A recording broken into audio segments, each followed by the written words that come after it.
I came across a statistic that more than half of Americans have an unfavorable view of Muslims. I immediately flashed back to my own childhood, the discrimination that I faced as a young Jewish kid. Someone threw a rock through the front window of our house at one point. You know, we felt like the other. What has resonated with me everywhere I've been is the softness and the embrace of Islam by Muslims of other cultures. I every year get Christmas cards from Muslims quoting from the Quran about the birth of Jesus. The only woman named, literally named in the Quran is the Virgin Mary. If you're a woke white person, or if you're a woke non-Muslim, then part of the obligation of being woke is to wake others. And it's sad to say that non-Muslim readers may give more credit to an honest, nuanced portrait of Muslim life coming from me than from the many, many Muslim American students I've had. Merrimack College has offered the Gold Seer Prize to scholars, writers, and activists who work on behalf of inclusion, and tolerance, and understanding of difference. With the support of the William and Mary Grieve Foundation, we've been able to honor people from many walks of life, and this year we honor 3 journalists. Our 3 Gold Seer Prize winners have taken a moral position on the issue of religious and cultural inclusion in our republic. Chosen by a jury of their peers, Joshua Seftel, Sam Friedman, and Robin Wright. They are honored both for their craft and for their ethic, and for the courage and commitment that is essential to a free society such as ours. Merrimack College is a Catholic college founded by the Order of St. Augustine. For many years now, our partnership with the Grieve Foundation has allowed us to extend our educational mission beyond the 4,000 students to wider civic circles and in many religious and cultural communities. A deep and profound respect for every person is at the heart of our mission to enlighten minds, engage hearts, and empower lives. As educators, we prize your work that challenges our society to welcome our Muslim brothers and sisters as equal members of our democratic republic. You call all Americans to the mutual understanding and respect that is essential for the future of an increasingly diverse society. Thank you again for excellence in your work, for your dedication to the profession, and for helping lead the way to a more open, welcoming, and stronger America. Thank you. It's my pleasure to introduce our MC for the evening, and we're very, very fortunate that he could join us, Wajat Ali. Wajat.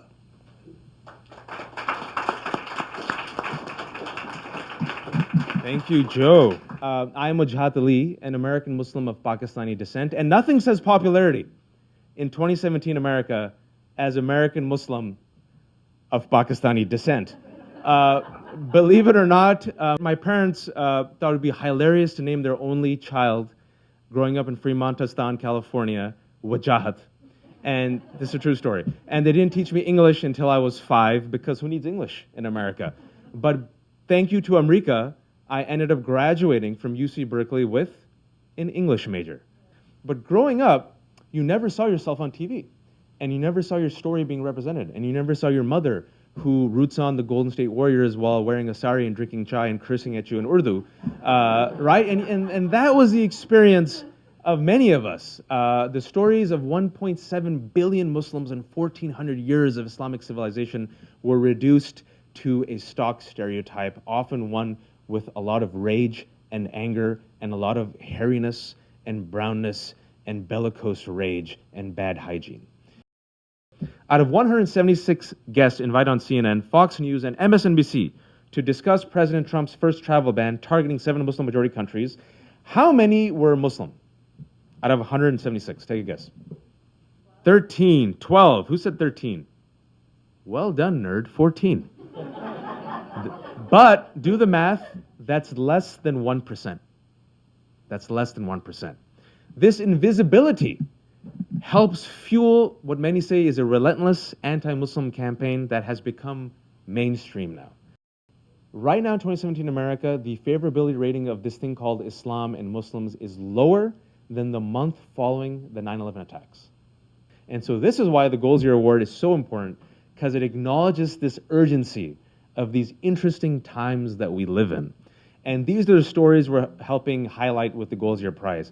Excellent storytelling done by excellent journalists with excellent professional etiquette and ethics that show the nuances, the warts, the glories, the hopes, the dreams, and the biryani recipes of 1.7 billion people who are more than just ISIS or Osama or Barack. First up, we have my friend Josh Seftel. He is an award-winning documentary filmmaker. So give it up to Josh Seftel. So I want to thank the Center for Study of Jewish, Christian, and Muslim Relations at Merrimack College. I grew up in Schenectady, New York, in the shadow of Union College, which was a hockey rival of Merrimack. And as a boy, every time Union played Merrimack, Merrimack won. So I always saw Merrimack as a rival and even a villain. So I'm trying to rethink this whole thing, and this is helping. 6 years ago, I came across a statistic which Waj mentioned, which was that more than half of Americans have an unfavorable view of Muslims. I'm a filmmaker, and I thought, looking at the statistic, there are stories to tell, and I can help tell them. One of the reasons the series took 6 years is that we were not successful for the first few years in raising money to make the series. And then this 2016 presidential campaign heated up. And suddenly there was this rhetoric. I'm not going to name any names, but there was this rhetoric in the air, and there was a feeling that this topic had been pushed front and center. What we did is we created 15 films. Muslim is the word we use to label people that follow the Islamic religion. And believes in the oneness of God. And that Muhammad is his messenger. That's really all that it is. Things like not cheating, not stealing, not killing, not hurting folks. We can't eat pork. There's no pork on my fork, no swine on my mind, not jiggy with the piggy. And they were intended to be very shareable. We wanted to reach the biggest possible audience. God is merciful. God is compassionate. Compassion, mercy. These were the two concepts. And they were all intended to live on Facebook. Since Election Day, we've had over 27 million views. So Samuel Friedman is a gentleman who, he's an American author, journalist, and currently a professor at the Columbia University Graduate School of Journalism. He is a recipient of the Gold Zero Prize in 2017. Give him a round of applause. Thank you. First of all, I say to you all, shalom and salam aleichem, and peace be upon us all. In this time of rising hatred of Muslims and the othering of them, the stereotyping of them, the physical attacks on them, I felt that this was an issue that I wanted to take a stand on, that I didn't want someday to look back on myself, to have my kids, and someday hopefully grandkids look back on what I had done and say, you wrote well, but you failed the test of history. And I felt that there was plenty of journalism being written about radicalization, about the statistically rare but shocking acts of terror, but very little being done about the ordinary lives of Muslims in this country. Those are the stories I wanted to tell about ordinary life, not to create cartoonish superhero Muslims, the idealized person who can never really exist. And to have this work singled out means everything to me. It's one of the things that I will say my whole life was worth it for, and I just bow down in thanks and homage to you all.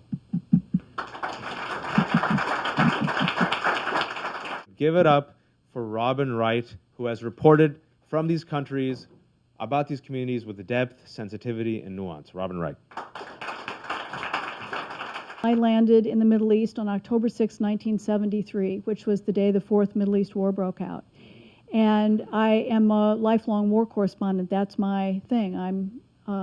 That's why, in fact, I tend to land someplace and war does break out, to the point my father said he didn't dare go to Bermuda on vacation with me because there'd surely be a coup d'etat. I am kind of an outlier in this. I don't really cover Muslims in America. But because of a sequence of events, I ended up writing about Muslims in America over the last year and a half. And I really wanted to pay tribute to them and tell you what I learned from them.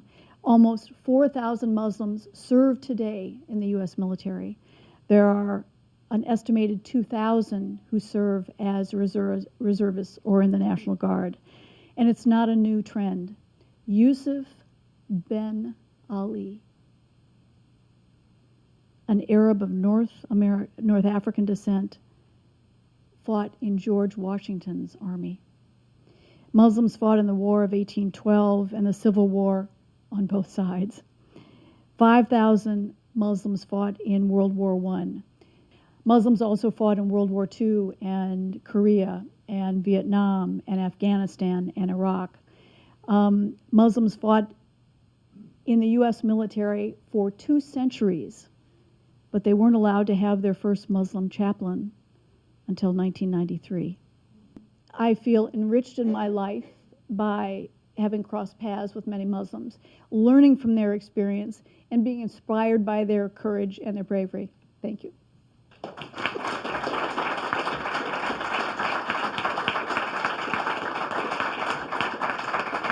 It's a good group, right? Well done.